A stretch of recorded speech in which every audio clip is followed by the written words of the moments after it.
What is going on, everyone? Welcome back to My Business with your boy. How's it going? Reporting live from the trenches. I feel like I look like I crawled out of a trench.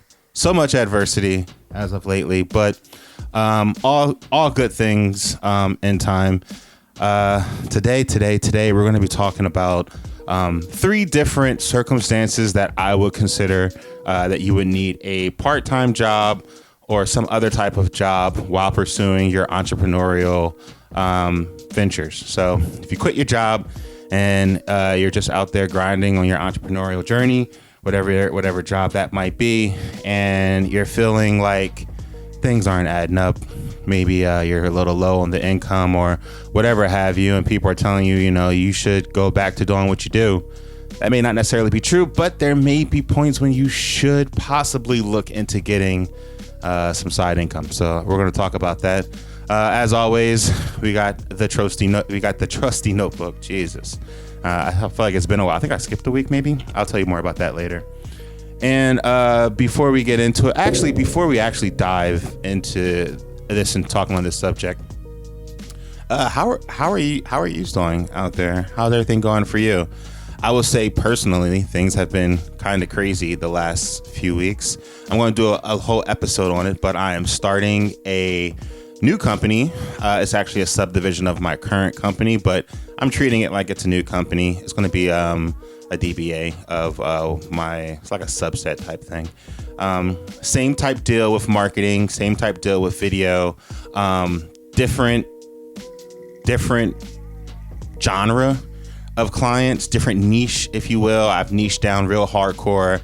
Really excited about it. Been working really hard on it for the last couple weeks, to the point now where I just have to finish up a couple paragraphs and do some copy work, and the website is launched, and I've already been talking to clients about bringing them in. So I'm excited to share that with all of you, and hopefully you're excited to be a part of that journey as well. A lot of adversity, man. A lot of adversity. The kid's been going through stuff. Love them to death. That's my heart. That's my soul. That's my bond.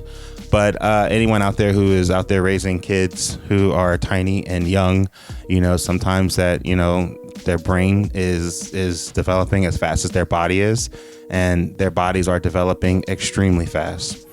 The dog was sick. Dog got sick twice. I don't know what was up with her. I'm pretty sure because of COVID, she has lots of anxiety, and I've been gone a lot more than usual. But she's been flipping out, and I don't know. She seems okay now, but there were a couple times there where I thought she was on death's door. But luckily, she made it on the other side. So here we are to talk about it. Everything is good. We're back at it. Even though it gets rough, we're moving forward as always. So before we get into this topic of why you might need a part-time job with your entrepreneurial venture, we're going to make sure we hydrate. Today, I am doing a body armor. No particular reason. I buy these when I do yard work, and they were on sale at 7-Eleven.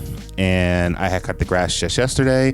I had a little bit left over, and I'm just going to go ahead and hydrate before we get into it.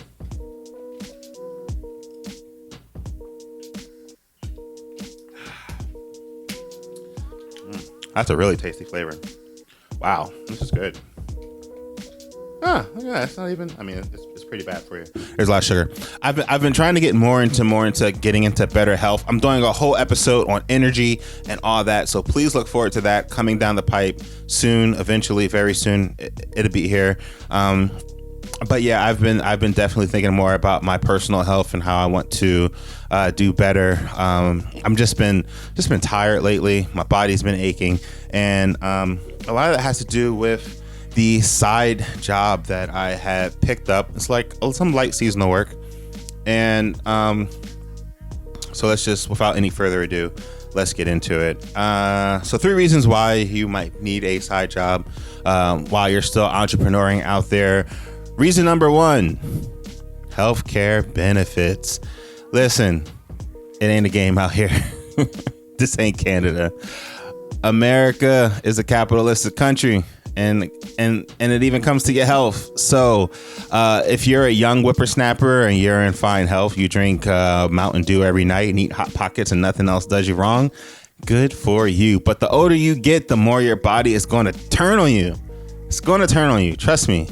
Look yourself in the mirror, and then one day you're going to look back in the mirror and be like, well, shit, how did this happen?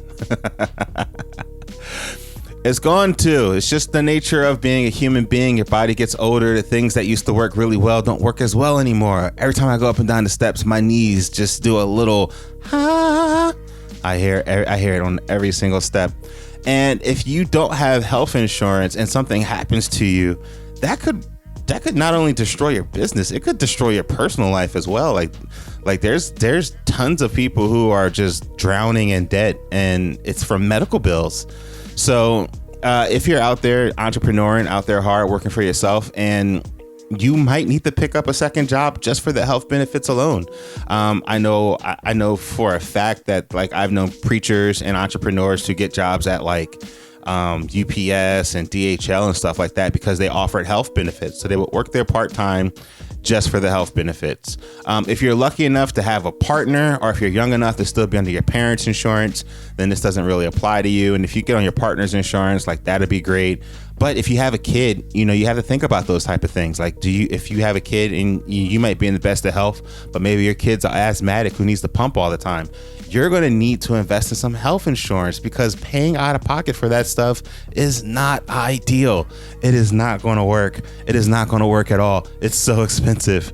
Don't do it to yourself. So don't be too proud to, like, get that second job for the health insurance. Like, no one needs to know why. No one needs to know what's going on in your life, but you need to be taken care of what you need to be taken care of. So number one on my list, I would definitely say it is the most high priority of items that you have to put your pride to the side on. And you really can't charge it to the game. You got to have health insurance in America. If you're Canadian, or if you're somewhere else, like another one of those countries that have universal health care, good for you. If you voted for Bernie Sanders and it didn't happen for you, I feel your pain. I too would have liked universal health care, but here we are. So number one reason why you might want to get a part-time gig while still pursuing your entrepreneurial spirits: health insurance. It's not a game out here. Do not get caught out. All right, let's go on. Moving on to number two. Number two, the second reason why you would need an immediate second job is an influx of cash. You need cash right now. So maybe you have some reserves and those reserves are dwindling.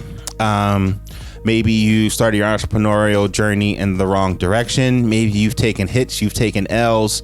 But on the first of the month, as a lot of people deal with, the rent is due, the mortgage is due, those bills are due. And if your entrepreneurial job isn't bringing in the money like it should, there is no harm, there is no foul, there is no shame in getting a job to pay those bills. It should be the first and foremost thing in your mind, especially if you have responsibilities. If you're young enough to move back home and you don't have to worry about paying bills and things can go delinquent, sure. If you don't pay your credit card bill, I mean, bad credit, who hasn't been there? But not paying your rent, getting evicted, if you have a spouse, if you have kids, these are things you definitely have to think about, and it's not going to be super sweet.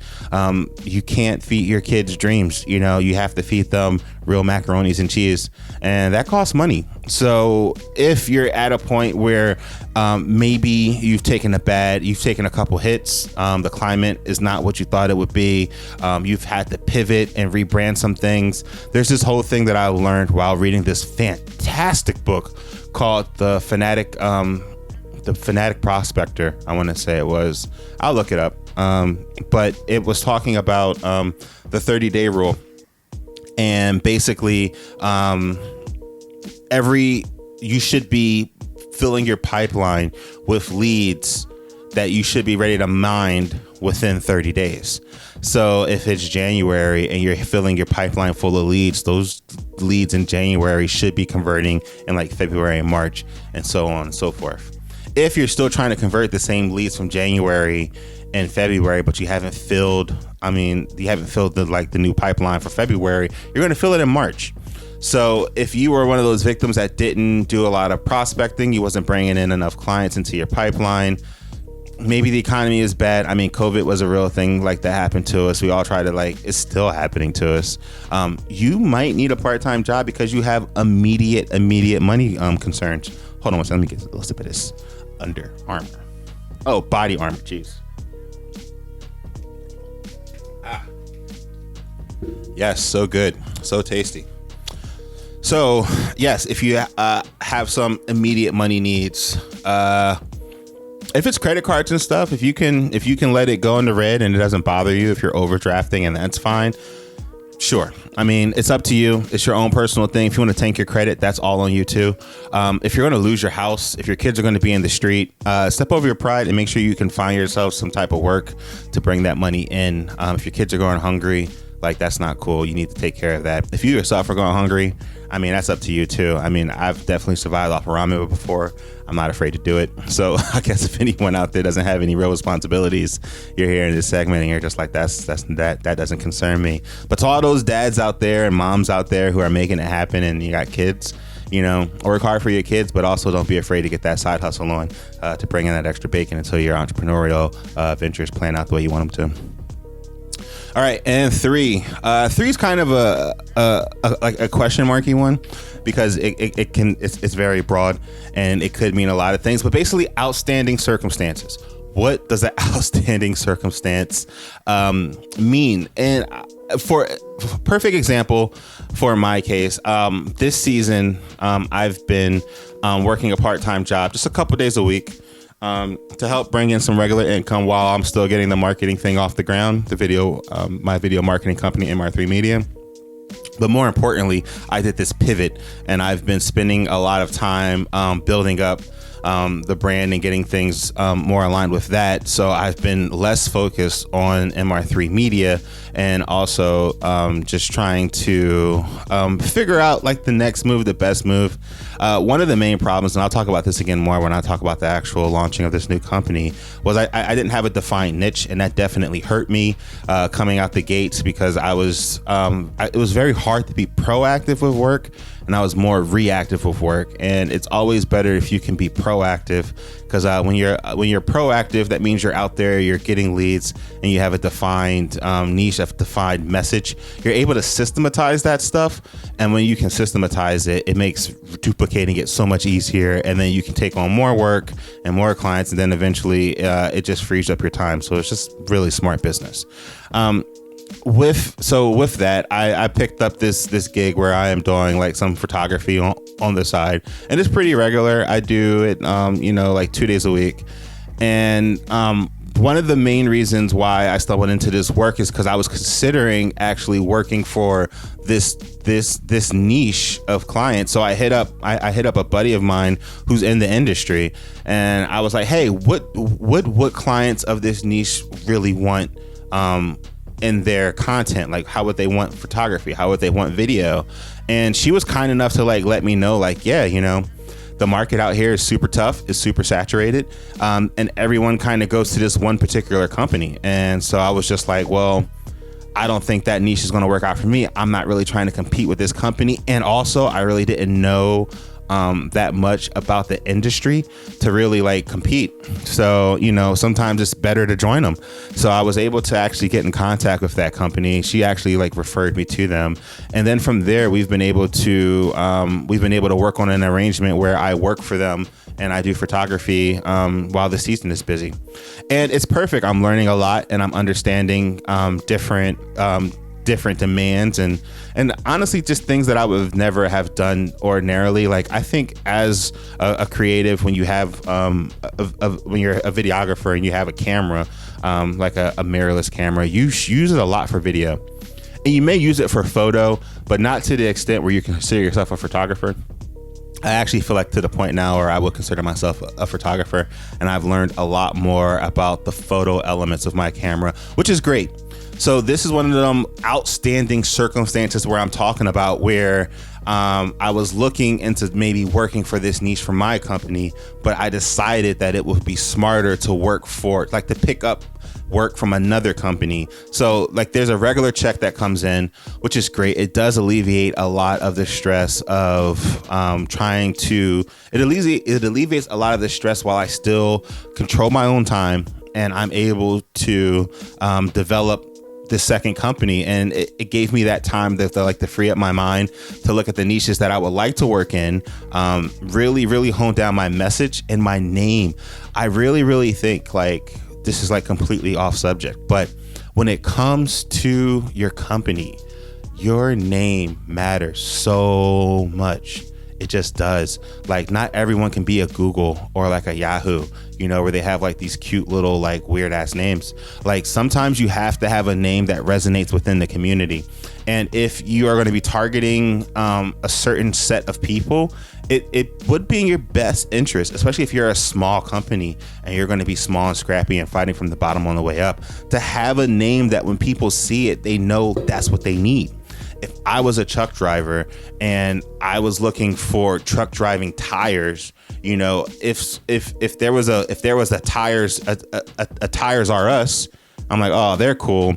But if there was a Semi Wheels, I would probably work with Semi Wheels because I'm a truck driver and they do semi truck tires. It just makes sense.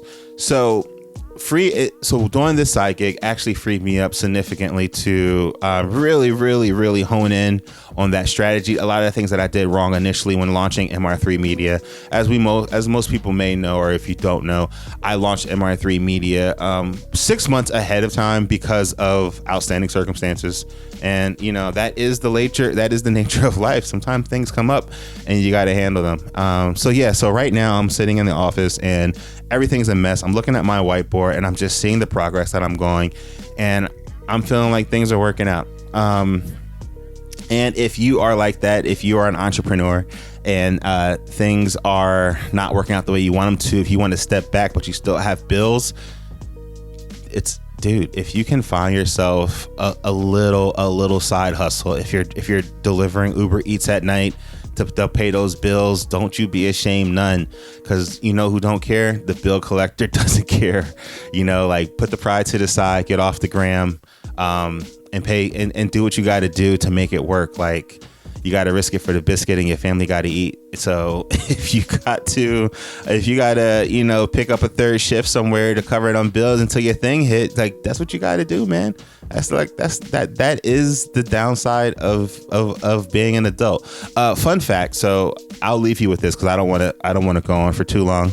Martin Scorsese, famed director. I was so enthralled with being film and a film director. I read his autobiography, and he was writing forever. He was one of them like directors that didn't make it big. They were a little bit older, and by older I mean like within his 30s. And it got so bad to the point where he was working his job, and then he would say he was working extra shifts, and then come home and write scripts in his car, in the parking lot of his job, with a typewriter at that. And I'm just like, see, the key element there is at his job. So he didn't just stop working to like pursue the film thing. He had a family, and family's got to eat, and sometimes you got bills that need to be paid. Like some bills you can forego paying. It's just the nature of being an entrepreneur. Sometimes your credit's going to take a little bit of a hit. If you're cool with that, I'm cool with that. If you want to go on the ramen diet for a little bit, I'm good with that too. But you can't be sleeping in the cold. If you got a place to go, then great.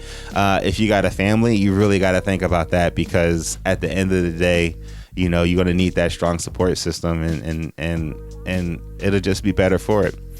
So yeah, all right, I'm going to depart on that one today. Yeah, it's feeling good. I'm feeling like I'm in the right direction. Not that I was in the wrong direction before, but sometimes you're in like a good lane and then you switch up and then you hit the fast lane. Vroom. That was so corny.